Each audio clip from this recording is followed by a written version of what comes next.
Whoever says that wildland firefighters aren't real firefighters has no idea what they're talking about. And in today's video, what I wanted to do is do a video giving props and credit to the wildland firefighters out there. I came across this video that I'm going to be talking about today the other day. It was from a wildland fire in California. And it is crazy what some of the things that these men and women that are out there every single year have to deal with. Some of the conditions they have to fight fires in. By the way, a lot of people don't realize how little they get paid, how little respect they get from a lot of people, unfortunately. It is a brutally difficult job, and I really wanted to highlight something in today's video. But before I get into that, I wanted to talk about our sponsor, Firefighter Furnace.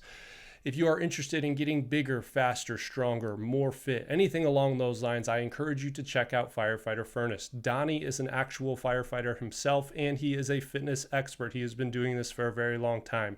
If you're interested in joining a community of other like-minded people that are looking to get bigger, faster, stronger, and more fit, check them out. Use code FIREFIGHTERNOW20 to get 20% off for life and get started today.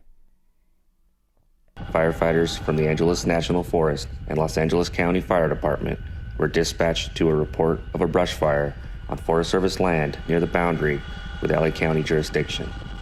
Just after initial attack resources arrived on scene, the fire spotted across Old Highway 99 and established quickly on the adjacent slope.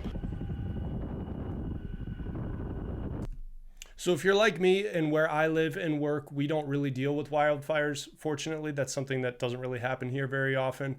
But I did go to school in California for 2 years. And if you've never been somewhere where there's an actual wildfire going right now, the amount of destruction that these things cause. I'm sure people that live out on the West Coast, Washington, Oregon, Arizona, California, all you guys are very familiar with this. The amount of destruction and devastation from these wildland fires is insane. Not only that, the amount of smoke that these things put off, and I mean, they'll create cloud cover for days. It's impressive in a bad way what these wildfires can do and the conditions that these men and women have to fight these fires in every single year. I see operations on command.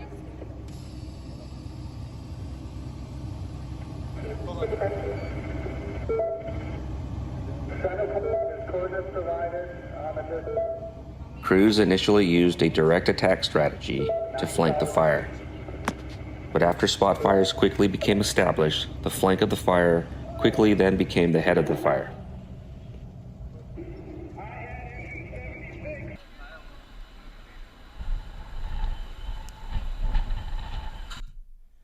So I don't know a ton about wildland firefighting tactics, and I'm sure there's going to be wildland firefighters that see this. And if you do, feel free to jump in the comments and let me know exactly what they're doing and why their tactics are the way they are. But as a structural firefighter, the first thing that I notice, and I'm sure other people will speak to this as well, is the amount of smoke. And all of these guys are standing here with no respiratory devices, no SCBA or anything like that. You're just kind of out there breathing it in.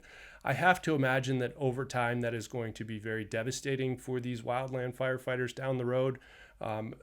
Obviously, this is wood and natural materials burning. That probably doesn't make it any better. It's probably better than plastic and all sorts of other stuff that you have in your, in your house, rubber and plastic and all sorts of other chemicals. But still, this has got to be devastating over the long period for their respiratory systems. That's the first thing I noticed. The second thing that I notice is these flames are huge, and the heat that has to be coming off of this has got to be ridiculous.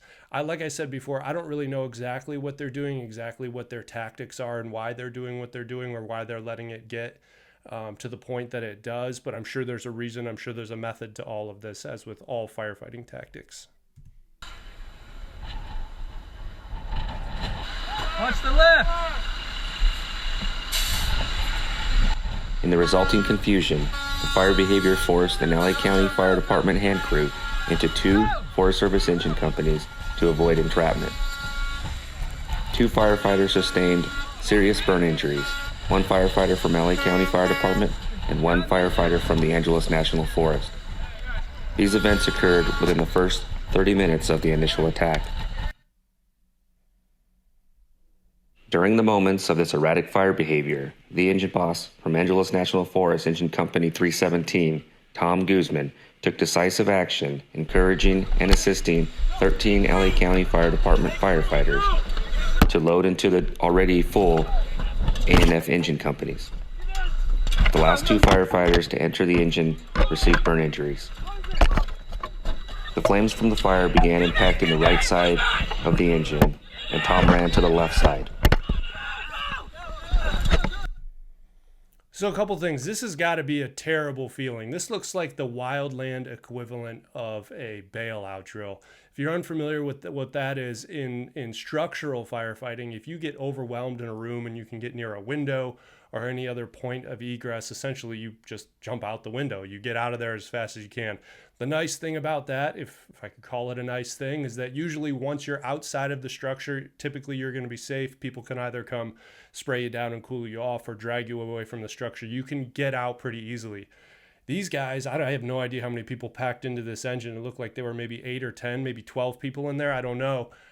There's no escape. There's nowhere for you to go. There's nowhere for you to hide. I guess they have sort of tents and shelters that they can automatically put up that help protect them, but still feel like there's not a lot of options. So that's the first thing. The second thing is good for this Captain Guzman that they were talking about that put all his people into this truck with quick thinking and got them out of harm's way. By the way, if you can't tell, that is him again on the left side. I rewatched this video a few times to try and figure out what exactly happened. They said he got his guys into the truck from the right side where the flames were coming from, and he ran around to the left side and was getting ready to deploy his shelter.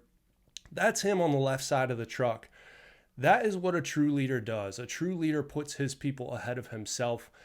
He makes decisions. He or she makes decisions, is decisive, and is a servant towards the people that he's tasked with looking out for. So I definitely want to give credit to this Captain Guzman for showing excellent leadership. They talk about it later here in a minute at the end of the video, but I really wanted to call that out and point out, because I missed it the first few times that I saw this, that is him still out there in those flames, making sure that everybody on his crew was safely in the vehicle.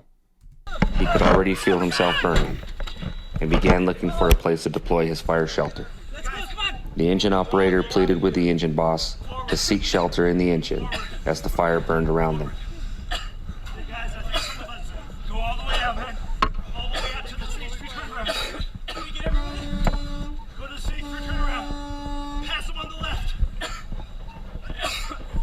Pass them on the left. Can we get everyone? That ditch is okay. Fuck it. Hey guys, this is not my burn. During this near-miss event, firefighter Guzman's acts of courage to put the safety and well-being of others demonstrates exceptional character that reflects an uncommon degree of concern for the well-being of others.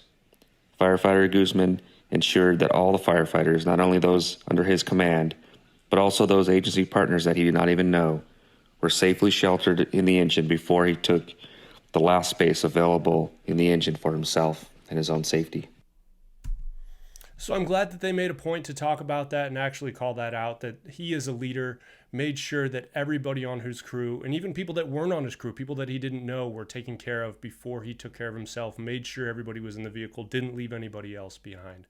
I've talked about this before. I don't have a ton of experience with wildland firefighting, but man, seeing videos like this really drives home the point of how dangerous and difficult this job is. So I really wanted to make a video giving them props and respect to the wildland firefighters that don't nearly get paid enough or get enough respect. So as always, I hope you found this useful and helpful. If you did, then give this video a thumbs up, consider subscribing to the channel, and I'll see you guys in the next video.